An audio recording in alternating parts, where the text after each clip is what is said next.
Бастың шекарасына тоқталатын болсақ, бастың шекарасы жалпы төменгі жақ сүйегінің өрлейтін бұтағы бойымен емізік тәрізді өсіндінің ұшы арқылы, жоғарғы шүйде сызығы арқылы жоғарғы шүйде төмпегіне дейін жүргізіледі.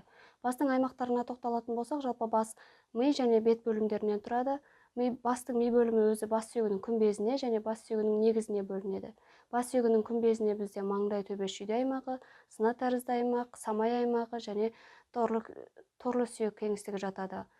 Бас сүйегінің негізіне ішкі негізі, сыртқы негізін жатқызамыз.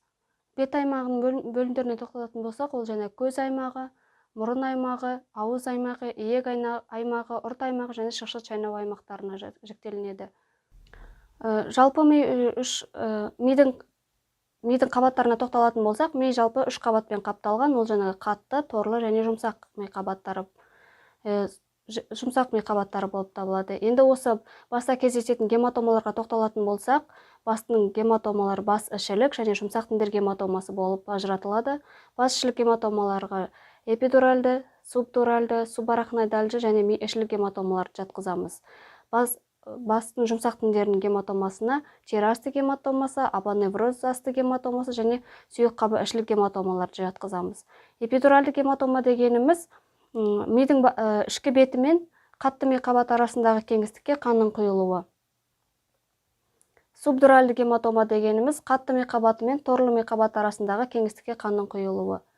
Субарахноидальды қан құйылу дегеніміз торлы ми қабаты мен жұмсақ ми қабаты арасындағы кеңістікке қанның құйылуы болып табылады.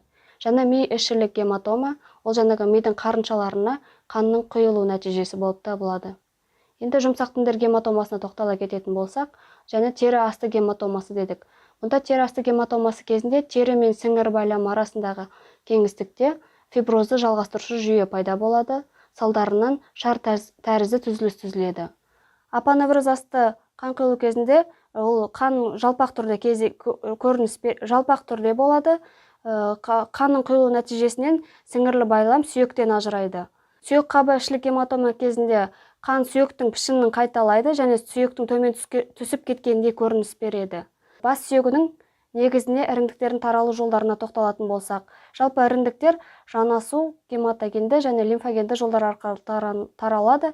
Жанасу арқылы созылмалы көз ұясының қабынуы, одан кейін мұрын қуысы, ортаңғы және ішкі құлақ қабынуларына әкеледі, одан кейін остеомиелитке әкеледі. Остеомиелиттен ми қабаттарына өтеді, ми қабаттарына мезатына, одан кейін мидың орталықтарына өтеді. Құлақ және мұрын қуысы дипоэтикалық веналар арқылы веналардың тромбофлебитіне, одан кейін мидың қабаттарына өтеді.